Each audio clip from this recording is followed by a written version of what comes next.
Okay, true confession time. I gotta admit, I left my boyfriend because he wouldn't stop murdering me.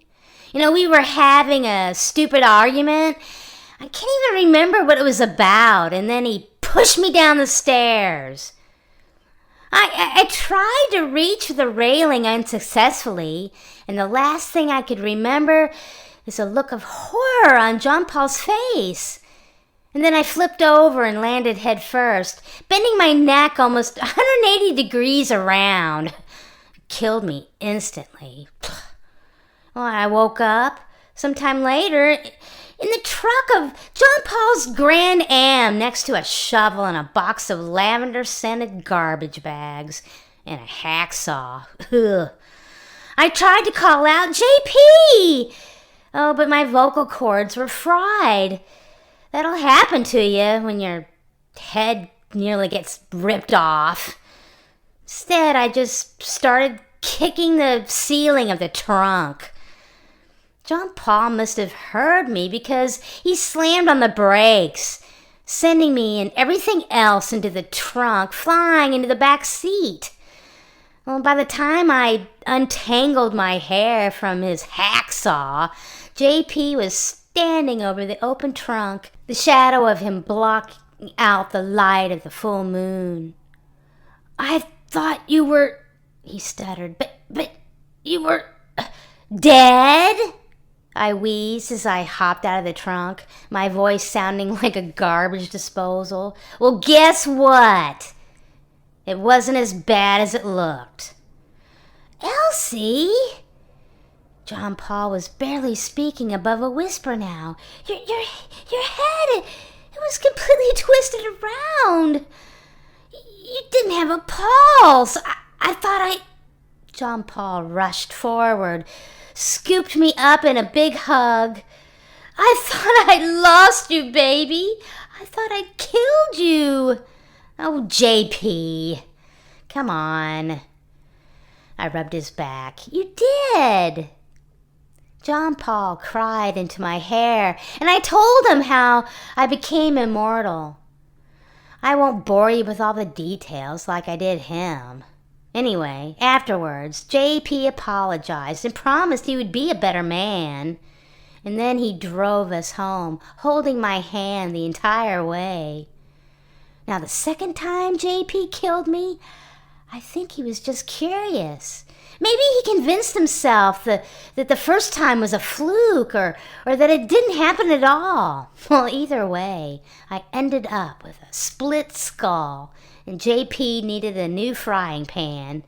Well, I guess they just don't make them like they used to. Well, this time, there was no trunk, no shovel, and thank God, no hacksaw. I woke up on the floor of our living room in a big pool of blood, my head still ringing like a bell. JP was sitting crisscross applesauce at my feet, waiting patiently. You weren't kidding, were you? He whispered, afraid that somebody else might learn our secret. You really are immortal. Well, I probably should have just left JP after that, but would you believe it? Even after centuries of practice, it's still hard to meet new people. JP made me laugh, and he listened to me when I talked about my interests. He knew my secret. I hadn't told another soul that I was immortal in decades. I guess I thought I could fix them, sand away the rough edges until I had someone worth spending a few decades with. I had all the time in the world, right? Well, the next 7 times JP killed me were murders, each and every one. I guess it was just got a little easier each time until he didn't even feel bad about it anymore. If he had a bad day or there was too much traffic on the way home, well, he would come home and choke me until I turned blue. I became his stress ball, his favorite way to blow off steam. It's not like you're gonna die, JP would argue. Well, I'm still dying, I'd point out, and we'd argue and argue until eventually JP would just say something like, "If you loved me, you'd let me do this." And the thing is, I did love him. But I didn't love him that much, I guess. I didn't love what he was doing to me. And so in the end, I had to leave him. Not before he killed me, at least a half a dozen times more, of course, and each death was worse than the last. After we broke up, JP tried to win me back, using every tool in his arsenal. Sometimes when I showed up for work, there'd be a bouquet of flowers waiting for me. Other times, I'd go out to my car and I'd find an envelope tucked under my windshield wiper, and inside of it was a letter threatening to expose what I was to the whole entire world. When JP's mom texted me, I was sure it was another ploy to get me to come back to him, feeding me some story about how he was in the hospital and needed to see me before it was too late. Well, I tried to ignore her, but she was persistent. Eventually, she wore me down, and I went and visited JP.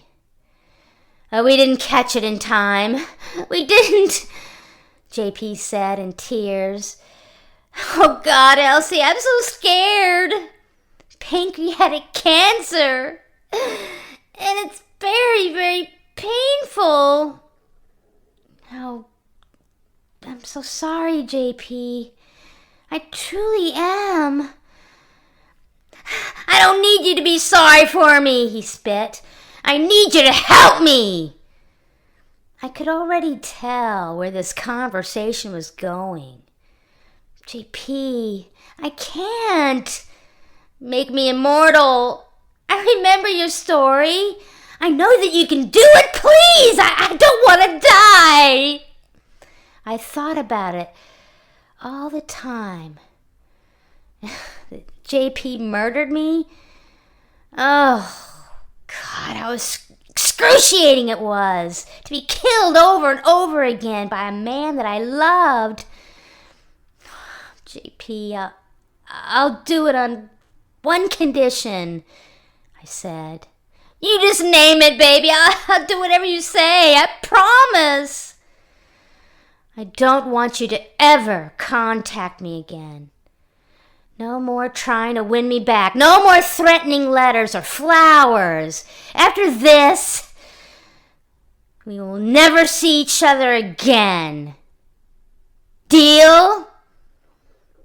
"Deal," he said, and he took my hand.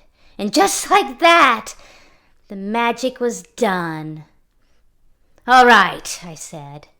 "You're immortal now, JP. Have a nice long life." "Wait!" he cried. The pain hasn't gone away." "Oh, yeah, I forgot to say anything about the pain going away," I smiled. "Only that it wouldn't kill you."